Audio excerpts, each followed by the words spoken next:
1장 6절로부터 11절의 말씀입니다. 사도행전의 주제가 뭘까라고 생각을 하면은 여러분 대부분의 많은 사람들은 성령입니다라고 이야기를 하죠. 근데 틀린 말 아니에요. 하지만 한 번만 더 생각을 하게 되면은 교회라는 것을 우리가 알게 돼요.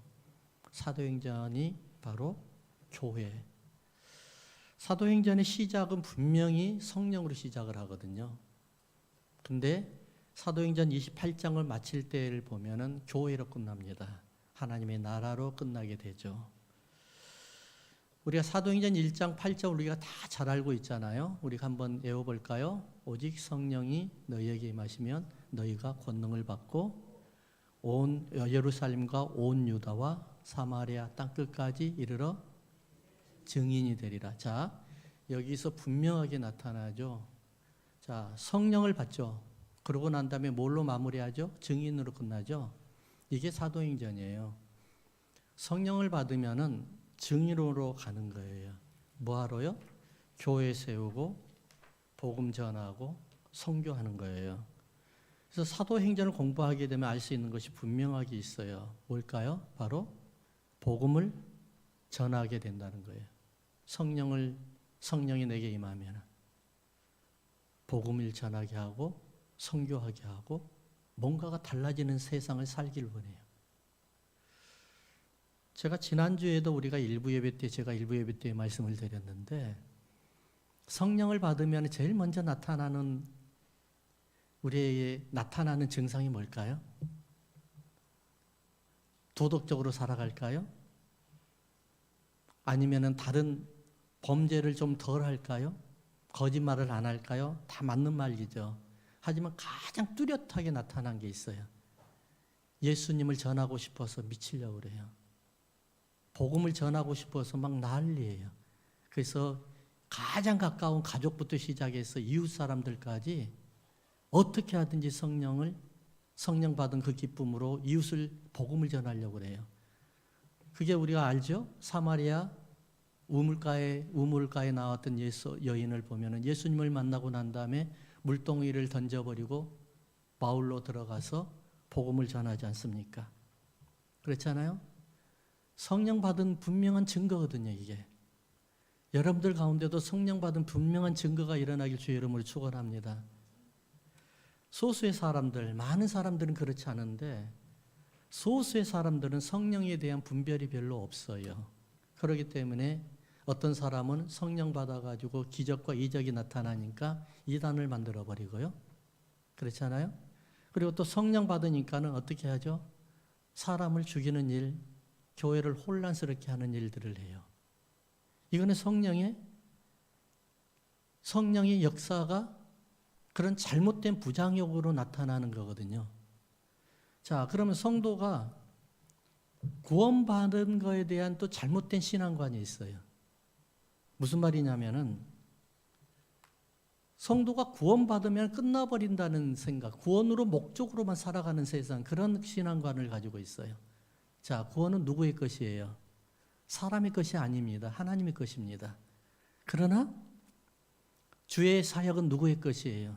여러분들의 것이에요. 구원은 내가 예수님만 믿기만 하면은 나와 상관없이 구원을 받아요. 하지만 구원받은 사람이, 성령 받은 사람이 주의 사역을 하고 복음을 전하는 것은 내 의지가 없으면 안 돼요. 내가 해야 되는 거예요. 내가 열심히 뛰어야 되는 거예요. 그러니까 오늘날 우리가 잘못된 구원관을 가지고 구원만 받으면 끝나버렸다 해가지고 주의 일은 소홀히 하는 사람들. 이게 문제인 거예요. 자, 오늘 우리가 분명하게 알아야 될 것이 이것이 있어요. 교회는 구원만 시켜서 천국 보내는 것만이 아니라 교회는 구원시켜서 양육시켜서 복음 전하게 하고 전도하게 하고 선교하게 하고 우리 교회처럼 세상 땅끝까지 온 열방을 향해 교회를 세워서 그곳에 하나님의 백성들이 와서 예배드리고 하나님의 나라가 거기서부터 예루살렘이 되어서 유다가 되어서 땅끝이 되는 것, 사마리아 땅끝까지 되는 그런 역사가 교회를 통해서 일어나야 한다는 사실을 우리가 믿으시기 바랍니다. 이게 바로 교회가 해야 될 일이에요. 성경을 읽다 보면은 우리가 한 가지 굉장히 많은 부분에서 발견하게 됩니다. 하나님이 사용하시는 사람들, 하나님이 예정하셔서 이 사람들을 택하시고 구별하여서 사용하신 사람들을 열거해서 나타납니다. 창세기를 보면 더 정확하게 나타나요. 아브라함을 통해서, 물론 노아도 있죠.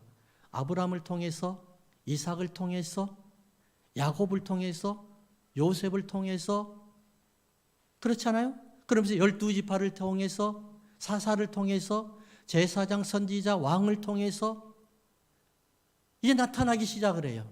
그러는데 성경을 읽다 보면은 이런 부분 찾을 수 있나요? 구원받은 사람이 이 사람이니 하면서 쭉쭉쭉 연결해놓은 거, 열거해놓은 거 보셨어요? 없습니다. 구원받은 사람들은 누가 구원받았다 없어요.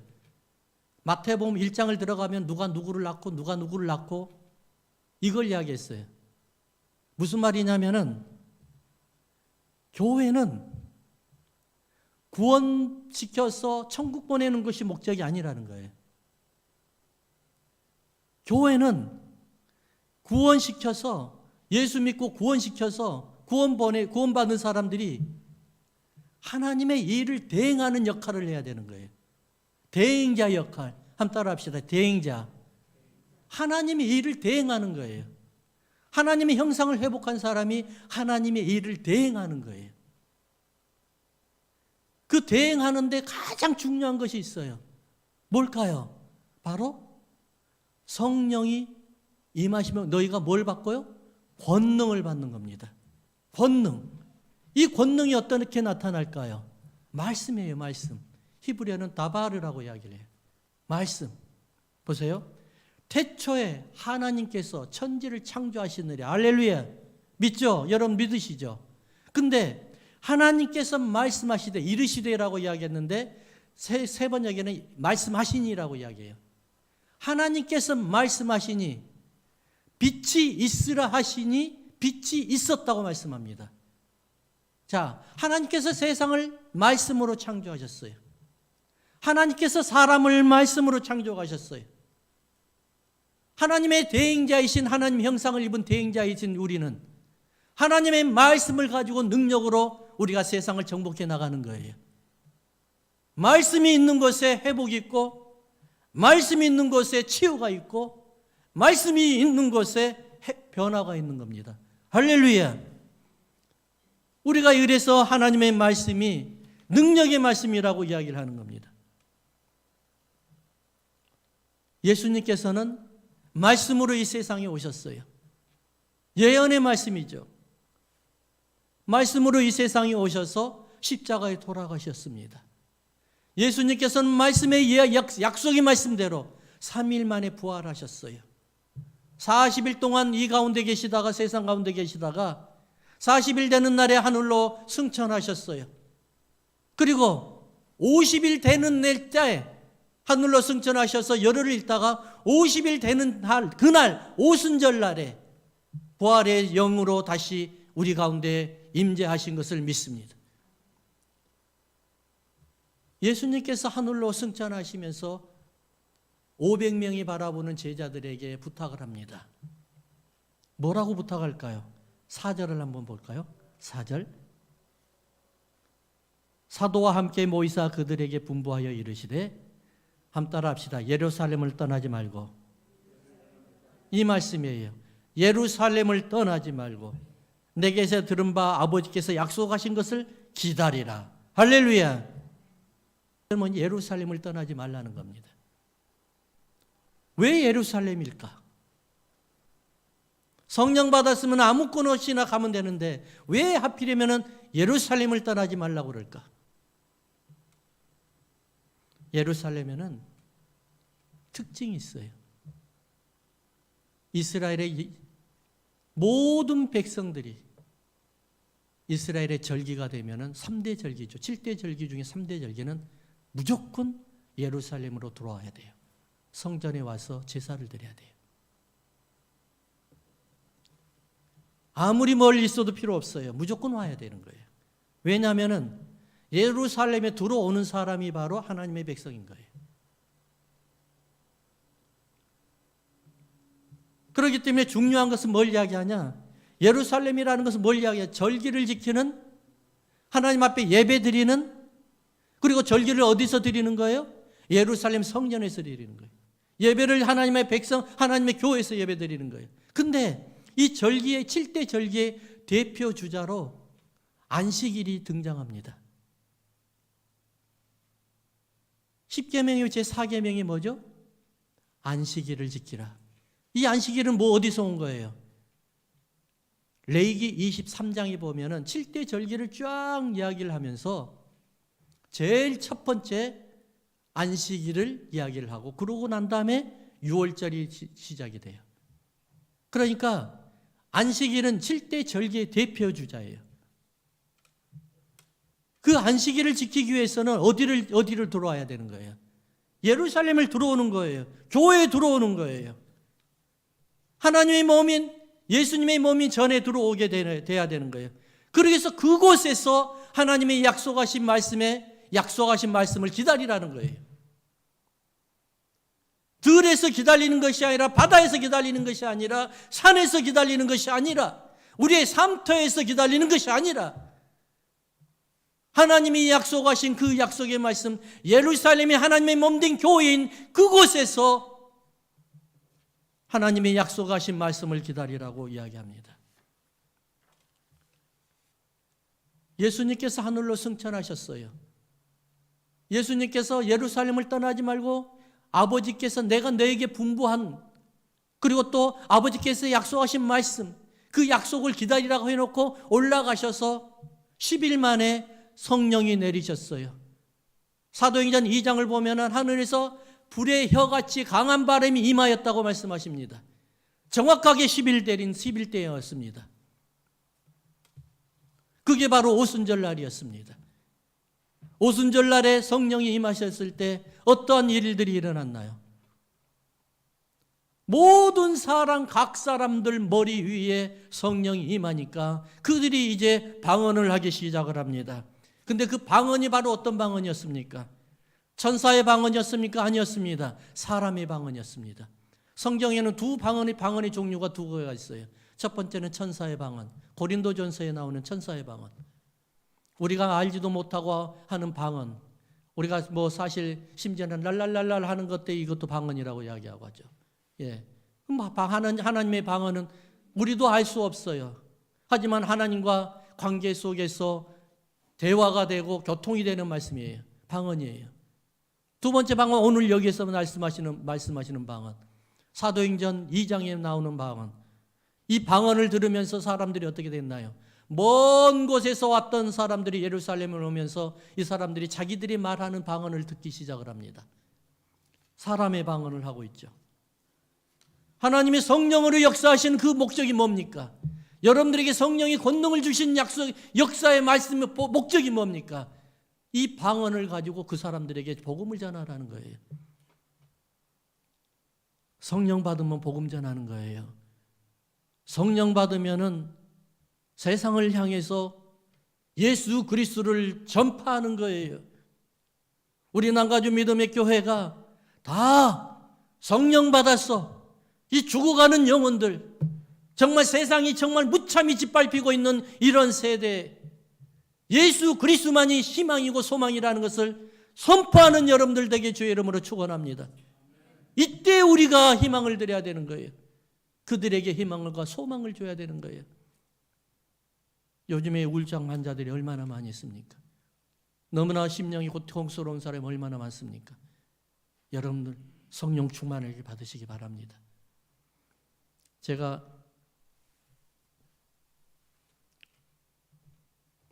어느 날 우리 교회 전에 전도사님이었는데 그 전도사님 친구가 영어를 하고 싶어서 너무 기도를 했답니다. 하나님 저 영어 좀 해주세요. 그런데 진짜로 영어 방언이 나와가지고 자기도 부럽다고 나한테 왜 나는 영어 반응이 안 되냐고 막 했던 그 전도사님이 있었어요. 근데 제가 그 말을 듣고 저도 한번 시험을 해보려고, 테스트를 해보려고, 제 친구가 있는데 이라니안 주이시예요.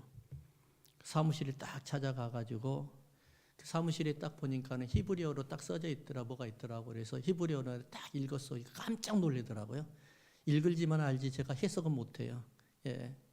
그래서 그러다가 이제 내가 준비하던 방언을 가지고 와다다다 했어요.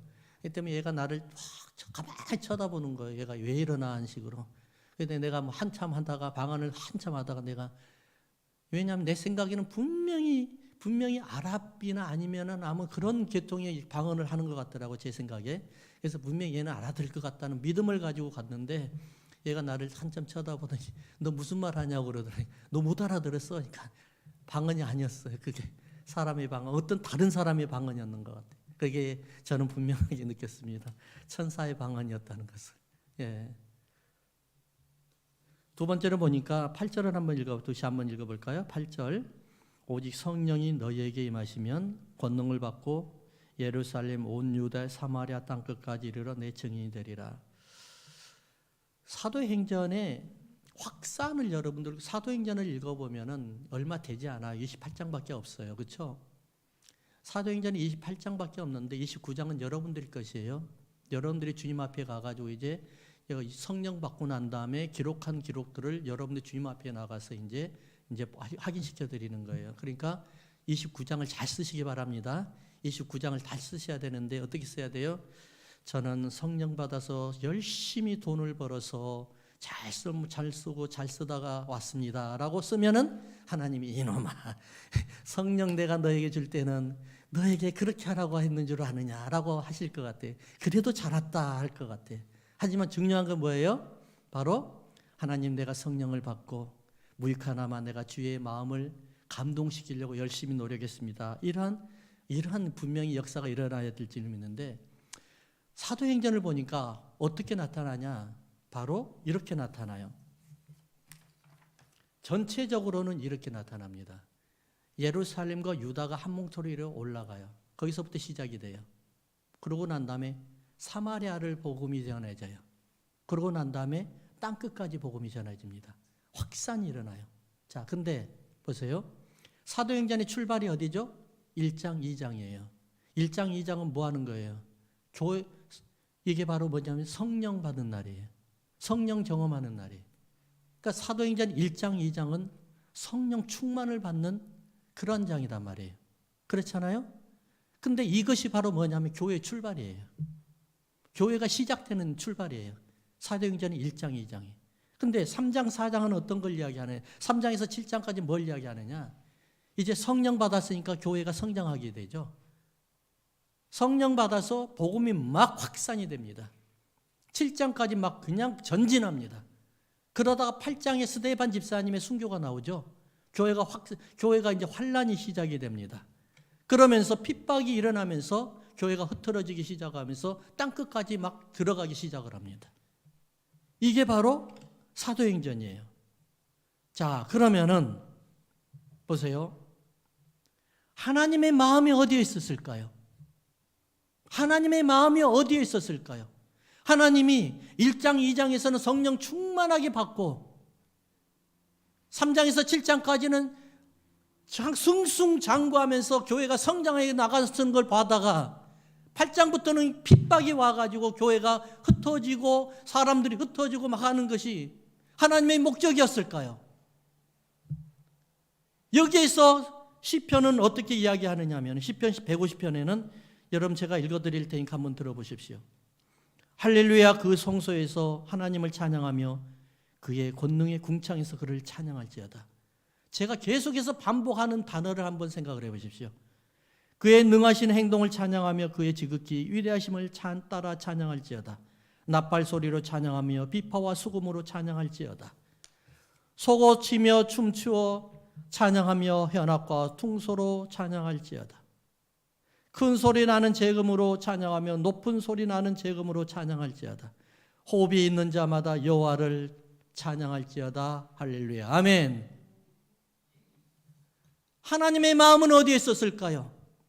처음에는 성령 충만해서 이때는 하나님 앞에 하나님 찬양합니다 해놓고, 그리고 복음이 성장하고 교회가 확산이 되고 3장 7장에서 교회가 완전히 성장하니까는 하나님 너무너무 하나님 찬양합니다 했다가 교회가 핍박을 받고 어려워지고 사람들이 흩어지고 이때 하나님을 찬양 안 하겠습니까? 이것이 바로 우리의 신앙입니까? 하나님은 시편 150편에 뭐라고 이야기합니까? 호흡이 있는 자는 다 찬양할지어다. 할렐루야.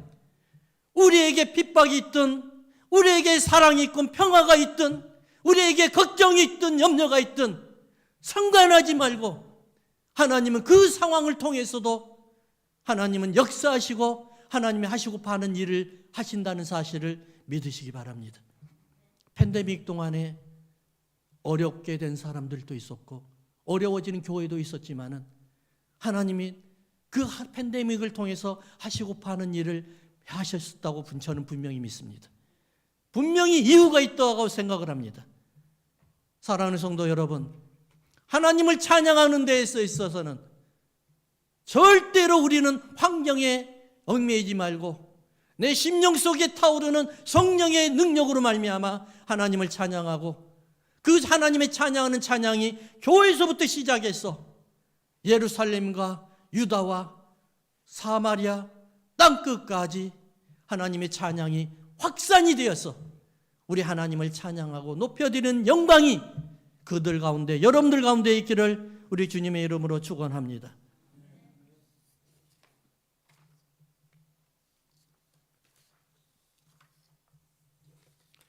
두 번째는 보니까 교회 확산을 이야기하고 있는데요. 교회를 세워나가는 것을 이야기하는데, 창세기 1장 26절에서 8절을 보면은 하나님이 세상을 창조하신 목적이 분명하게 있습니다. 창세기 1장 26절에는 하나님의 형상으로 사람을 창조하시고 하나님의 모양으로 사람을 창조하시고 하나님의 성품으로 사람을 창조하셨다고 했습니다. 그리고 28절에 보니까 하나님이 이 세상에 많은 에덴 동산을 하나님께서 만드셔가지고 생육하고 번성하고 땅이 충만하게 하라고 했습니다. 그러고 난 다음에 땅을 정복하고 다스리라고 이야기를 합니다. 하나님께서 말씀하시는 이 계획이 뭘까요? 교회를 통해서 세상을 정복해 나가는 겁니다. 교회를 통해서 세상을 다스려 나가는 겁니다. 할렐루야. 그 성소에서 하나님을 찬양할지어다. 하나님이 이 성전의 안에 분명히 임재하신 것을 믿습니다.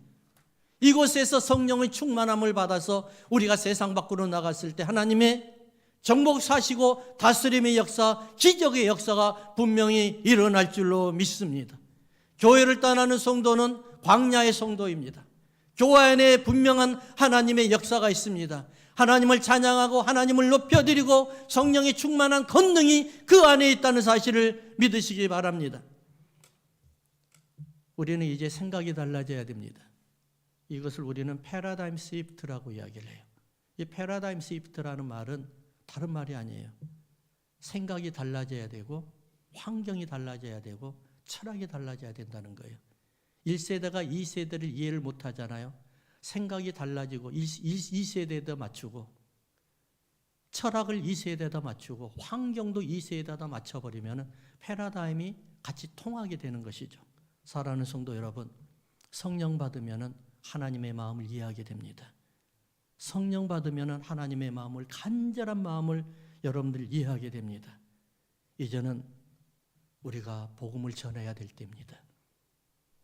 구원받은 것으로 인생을 마치겠습니까? 사도행전 29장은 뭐라고 쓰시겠습니까? 여러분들이 써야 될 그 장에는 뭐라고 쓰시겠습니까? 여러분들이 주님 앞에 가실 때 비석에는 뭐라고 쓸까요? 평생 구원받아서 복음 전하고 교회 섬기다가 주님께로 가다. 이 한마디면은 최고의 만족하는 말씀이 아닐까요? 사랑하는 성도 여러분, 전도를 왜 해야 됩니까? 복음을 왜 해야 됩니까? 복음을 왜 전해야 됩니까? 영혼 구원에 앞장서십시오. 그리고 정말 여러분들이 하나님을 사랑하고 교회를 사랑하면은 하나님의 마음을, 정말 하나님의 마음을 감동받는 여러분들 되게